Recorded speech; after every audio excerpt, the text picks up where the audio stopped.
વડોદરા શહેરમાં હોલિકા દહનની રાત્રે hit and રનની ઘટના સામે આવી હતી। આ સમગ્ર ઘટનામાં એક મહિલાનું સ્થળ પર મોત નીપજ્યું હતું। આ ઘટનાને પગલે દેશભરમાં સડક સુરક્ષાને લઈને વધુ એક વખત ચર્ચા જાગી હતી। ત્યારે આજે વડોદરા શહેર ભાજપ યુવા મોરચા દ્વારા લાગણીસભર સંદેશા સાથેના પોસ્ટરો રિક્ષા પાછળ લગાવીને એક લોક જાગૃતિનો પ્રયાસ હાથ ધરવામાં આવ્યો હતો। વડોદરા શહેર ભાજપ પ્રમુખ જયપ્રકાશ સોનીએ મીડિયાને કહ્યું કે આ પોસ્ટર પર જે સૂત્રો લખ્યા છે તે લોકો માટે સંદેશ છે। ઝડપતા જતા ચાલક પોતાના જીવનને પણ જોખમમાં મૂકે છે। બધા જ લોકોના પરિવાર પોતાના સ્વજનની રાહ જોતું હોય છે। આપણે તમામને વિનંતી કરીએ છીએ કે આપણે વાહન ઝડપમાં ન ચલાવીએ। આ ઘટનાનું પુનરાવર્તન ન થાય એ અમારો પ્રયાસ છે। શહેર ભાજપ યુવા પ્રમુખ પાર્થ પુરોહિતે કહ્યું કે ટ્રાફિક પોલીસ દ્વારા પણ ખૂબ જ સારા પ્રયત્નો કરવામાં આવી રહ્યા છે। જ્યારે હું પોલીસ કમિશનરને મળ્યો ત્યારે તેમણે કહ્યું કે અમે 4 ફેઝમાં કામ કરતા હોઈએ છીએ। પહેલા જાગૃતિ, સમજાવટ, દંડ અને ત્યારબાદ પણ ન માને તો કાનૂની કાર્યવાહી કરીએ છીએ।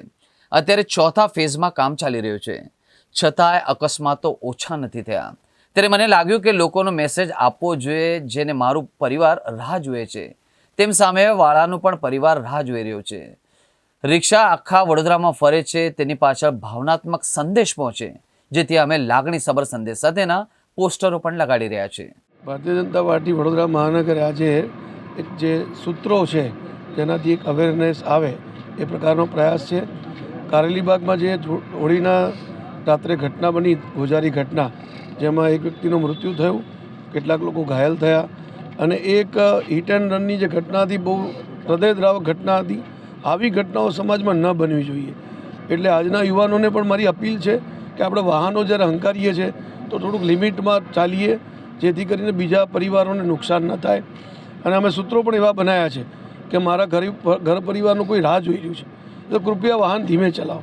તો આવા પ્રકારના અવેરનેસથી પ્રજામાં એક સંદેશો જાય અને આવી ઘટનાઓ બનતી બંધ થાય એવો એક નમ્ર પ્રયાસ ભારતીય જનતા પાર્ટી વડોદરા મહાનગર કરી રહ્યું છે।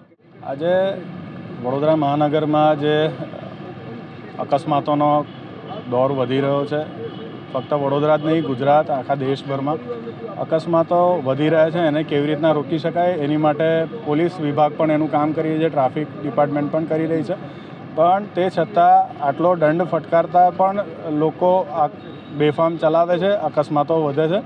તો એને રોકવા માટે મારા મનમાં એક વિચાર આવ્યો કે કંઈક એવું કરવું પડશે કે લોકોને ઇમોશનલી થોડાક ઇન્વોલ્વ કરીએ। એમના પણ જ્યારે ડ્રાઇવિંગ કરતા હોય ત્યારે કદાચ ભૂલી જતા હોય છે કે સામેવાળાનું કંઈક પરિવાર છે, જ્યારે બેફામ હંકારે છે ગાડી ત્યારે।